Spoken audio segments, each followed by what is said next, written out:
How quick? I feel bad. I feel bad. We were just playing the Uno last night. You must have logged on Twitter and just been like, Dan Hooker's a piece of shit. No, it's actually... Dan Hooker's a lying piece of shit. He said to me last night he wasn't going to take that fight.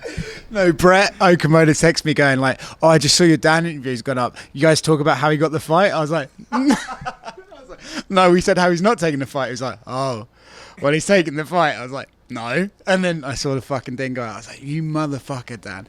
But to be fair, you brought me back here, said I could do another interview, so I appreciate you. I just had to. I had to give you first dibs.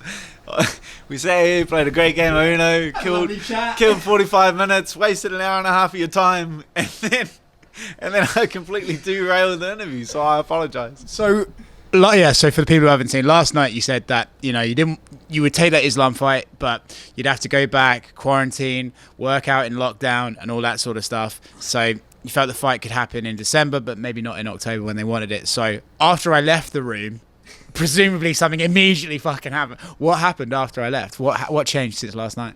No, I went to sleep. Just got something to eat. Went to sleep. Woke up. Saw the UFC was trying to get a hold of me. I missed a couple of calls, so I called him back and agreed to the fight. Like last night, they'd mentioned it to me. Like I knew that RDA had pulled out after my fight. Like knew that he pulled him out, and I could feel that there was no one else. Yeah. You just like look at the thing, like Tony Ferguson's being Tony Ferguson, like Benil's like signed to Ali as well. Like I didn't think he was going to take the fight either. So I knew that like I was the only guy, only like the real option. But yeah, they called me up, and I'm a happy man. I'll see you in Abu Dhabi. Someone got paid. I'll see you in Abu Dhabi. I called up the missus. Get out of the ref panties, baby. But so they did throw a bit of cheddar your way to make things smoother, right? Because you had to call the missus and say, "How are you even? When can you even go home now? Do you even know?" Nah, now it's like indefinite. Now it's indefinite. So yeah, like it's not like it's not like they're just like stupid money. It's money to like justify what they're asking me to do, right? Like they're asking me to pretty much leave my country, and so with that I need like enough to set up like a life here for however long, because there's Kiwis that have been stuck out in New Zealand for a couple of years now. So it's just like all well and good being like, yeah, I'll take the risk, but like not being able to go home for a couple of years is that's like daunting to a lot of people. I mean, to most normal people, I think that's quite daunting. Like this is it's a serious. I mean, I think on behalf of every MMA fan and reporter and whatever, I applaud you. But do you? It's probably like the indefiniteness that's the weirdest thing, right? It's not like you can be like, oh, okay, in a year and a half, I'm definitely going back. It's you don't know. They have like spaces to get into quarantine, but it's like a lottery. So you just like put your name in the hat, and then you just put your name in the hat, and then they're just like, it's cool because the government spin the wheel or whatever they do. Like maybe you want to go to your grandmother's funeral. Like, yeah, it's like it's fucking cruel. Like that's like the cruelest thing. Like you want to get home and see your sick father before he dies. Like spin the wheel, see if you'll see them. Like nope, not this time. And it's good because at least they're big fans of you guys right now. You guys haven't pissed off the government at all. So it's probably going to go really, really well. Yeah. Well, like that's another big thing as well. Like I'm sitting back and like watching like the cases back home get up and seeing them. They're like going to make an announcement to like extend the lockdown like even further. I don't see it like ending. So it's not like even if I would have gone back to New Zealand, it's like happy days. Like you're going back into like a lockdown and the gym's not open and everything. So it's if you get like another opportunity to like feed your family, if you get another opportunity to take care of everyone, then it's like a hard one to pass. So do you think the family's going to come out to you eventually? Eventually, like it is from now until the fight will just be Groundhog Day, like straight back into camp. Like a couple of like eat, sleep, train. From now until the fight, pretty much. But it's good. It's good. You can like wrestle with actual people over here. Like, That might help. yeah, like that'll definitely be a big help. So the plan is, because obviously like most of the guys have gone home now, but so you're going to train in Vegas, just chill here in this hotel, or you're going to get an Airbnb? I mean, that's probably not that important, but you're just in here training. Yeah, I haven't planned anything yet. I'm a very impulsive person, if you haven't noticed. I think I just dropped that bombshell on you, didn't I? That you might have to go tell reception, actually. Yeah, just like, so where are you going to live? And like, all that stuff. And I'm just like, wow. Well, I didn't think about all of that, you know? Sean? Yeah, Sean.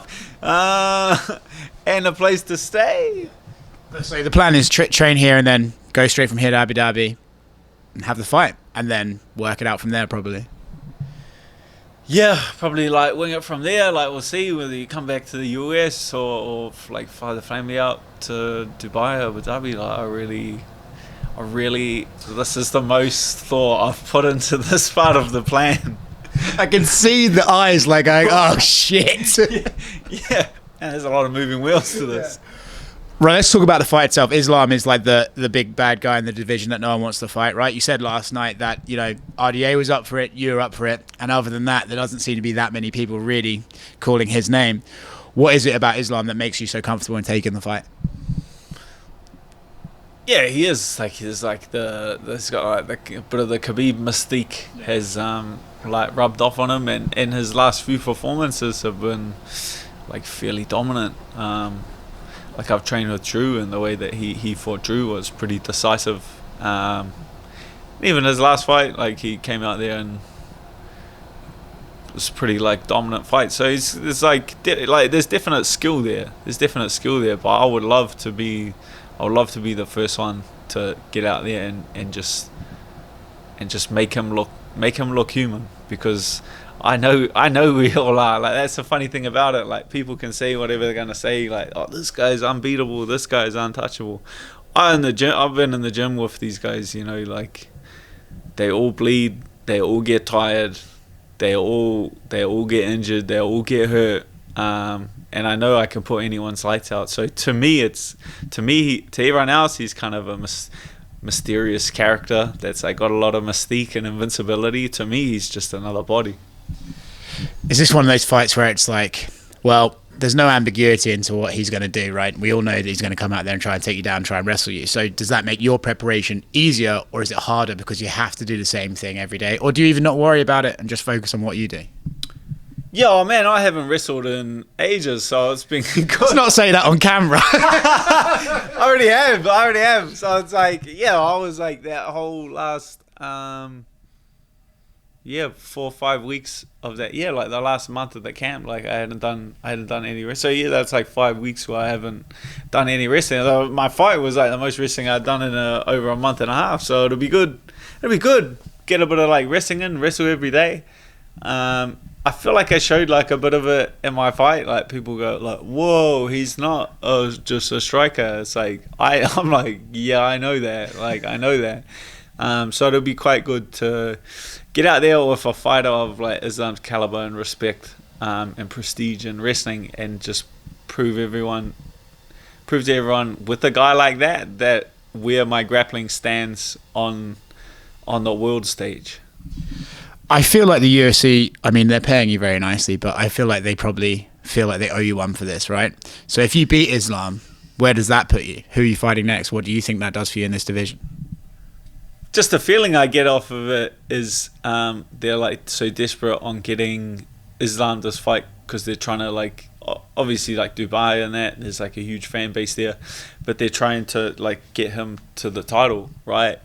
And you can't have a title eliminator and only like if one of the guys wins, it's like, then it's not a title eliminator, then it's just something else, you know what I mean? So I feel like this is a title eliminator. I feel like with like a dominant showing here, definitely lines yourself up for the bout. Besides that, it'll be between like us or you know, Chandler and Gagey. Like that's the only two, you know, the logical next fight for whoever. It comes down to whoever puts on the best performance out of those two fights. I feel falls into the title.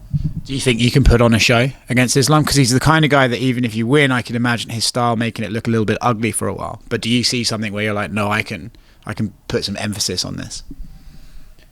We'll see. Like, trying to say how like a fight is gonna work is like a pretty difficult thing to do. Like, picking like how a fight is gonna go down. It's just, I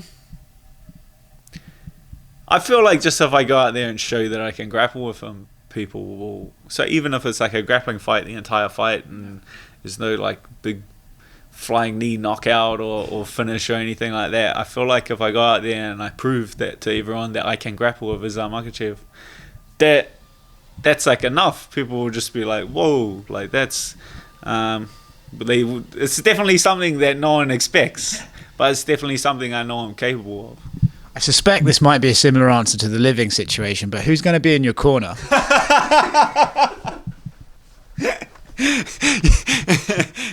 You go, hold on, what are you just saw my life out. How about you saw my life I'm Dan Hooker's PA now. Yeah, you're hired. I need a PA. I didn't think about any of this. I got Frank Hickman's over here. That's my guy. That's one of my wrestling coaches, Andre Paulette, back in New Zealand. He can't come over, so it was good to have Frank here step up to the plate. Well, I love how thought out this was. You know, they say in life the best decisions are the ones made spur on the moment. But mad respect to you, man. I think it's pretty cool. I think you're the guy that the UFC knows they can come to for this. So much respect, and I'm looking forward to seeing you in Abu Dhabi.